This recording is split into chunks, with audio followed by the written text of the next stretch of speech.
नमस्कार मित्रांनो, मी ईश्वर साळुंखे आपल्या सर्वांचं ईश्वर पॉझिटिव्ह सोल या यूट्यूब चॅनलमध्ये हार्दिक स्वागत करतो। मित्रांनो, आपल्या महाराष्ट्रात मान्सून पूर्व पावसाची सुरुवात तर झाली आहे आणि त्यामुळे वातावरणात अगदी छान प्रकारे गारवा निर्माण झाला आहे आणि याच गारव्यात मी निघालोय मस्तपैकी लोकल ट्रेन पकडून थेट निघालोय भाजे लेणी या ठिकाणी। मुंबई आणि पुण्याच्या लोकांसाठी हे सेंटर आहे, कारण की ही भाजे लेणी लोणावळ्यापासून फक्त 10 ते 12 किलोमीटर अंतरावर आहे। जर तुम्हाला पुण्याहून यायचे असेल तर तुम्ही पुणे स्टेशन किंवा शिवाजीनगर स्टेशन किंवा PCMC स्टेशन पासून लोकल ट्रेन पकडू शकता आणि थेट मडवली स्टेशनला उतरून तिथून फक्त 3 किलोमीटर अंतरावर भाजे लेणी आहे। पायथ्यापासून तर वरपर्यंत जायला किमान अर्धा तास तरी लागतो। तर आता आपण पोहोचलोय भाजे लेणी या ठिकाणी। या ठिकाणी भारतीय नागरिकांसाठी प्रत्येक पर व्यक्ती प्रवेश फी ही 25 रुपये आहे। ऐतिहासिक माहितीनुसार भाजे लेणी ही साधारणतः 2200 वर्ष जुने आहे। या ठिकाणी एकूण 22 लेण्या व एक चैत्यगृह आहे।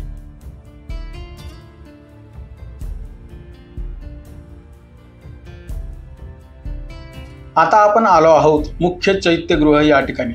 या ठिकाणी आपल्याला लाकडी फळ्यांचे छत पाहायला मिळते। काहीही टेक्नॉलॉजी नसताना सुद्धा 2200 वर्षापूर्वी एवढी सुंदर कलाकृती त्या लोकांनी करून ठेवली, याबद्दल खरंच त्यांच्या मनापासून कौतुक करावंसं वाटते।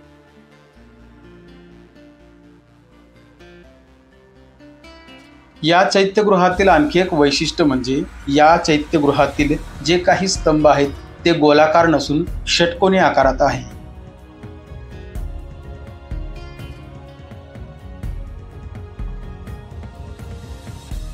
या लेण्यांपासून फक्त 2 ते 3 किलोमीटर अंतरावर आपल्याला स्वराज्यातील 2 किल्ले पाहायला मिळतात। एक म्हणजे लोहगड आणि दुसरा म्हणजे विसापूर।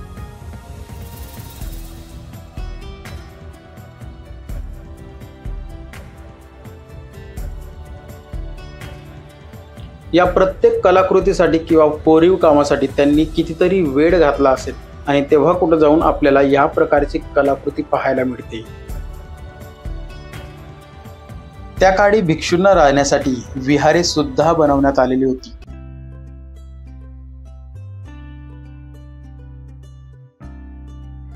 या लेण्यांचं महत्त्व समजून घेता या लेण्यांना महाराष्ट्रातील राष्ट्रीय संरक्षित स्मारक म्हणून घोषित करण्यात आलेले आहे। या खोलीतील व्यवस्था सुद्धा मला आवडली। प्रत्येक खोलीमध्ये आपल्याला 1 किंवा 2 दगडी बाग पाहायला मिळतो।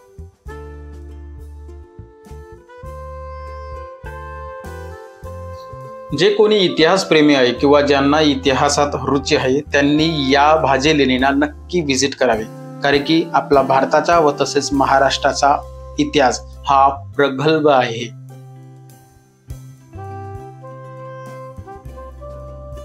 तुम्ही जर तुमच्या ओन व्हेकलनं आला असाल तर तुम्ही एकाच दिवशी 2 कुठले तरी ठिकाणी करू शकतात, जसे की भाजे लेणी पाहून झाल्यानंतर तुम्ही लोहगड किंवा विसापूर किल्ला करू शकता।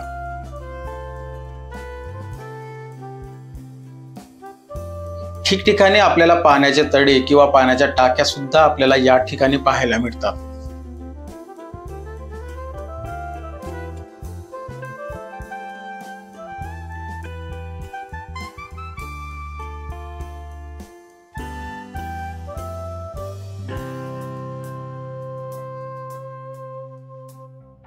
पुढे गेल्यावर आपल्याला अनेक प्रकारचे स्तूप या ठिकाणी पाहायला मिळतात आणि हे स्तूप अखंड दगडापासून बनवण्यात आले आहे।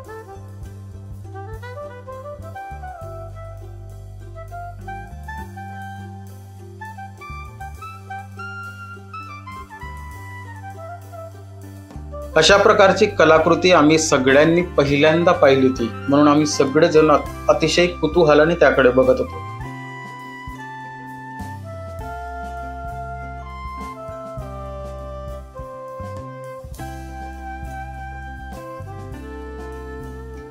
या लेणी समोरचा डोंगर व तसे डोंगराने पांघरलेली हिरवी चादर पाहून आमचे डोळ्यांचे पारणे फिटले होते।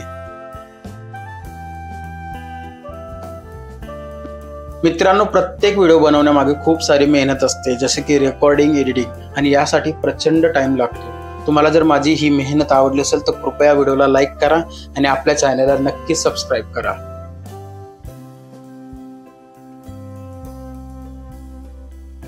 मित्रांनो, जर तुम्हाला पृथ्वीवरील स्वर्ग बघायचा असेल तर तुम्ही या भाजी लेणीला ऐन पावसाच्या दिवसात व्हिजिट करा। तुमच्या तोंडातून एक शब्द नक्की निघेल, हाच तो स्वर्ग। मला ऐतिहासिक स्थळांना भेट द्यायला प्रचंड आवडते। मी तो इतिहास जाणून घेतो, मनाने जाणून घ्यायचा प्रयत्न करतो। त्या प्रत्येक स्थळांना हात लावून किंवा खांबांना किंवा लेणींना हात लावून तो इतिहास फील करायचा प्रयत्न करतो।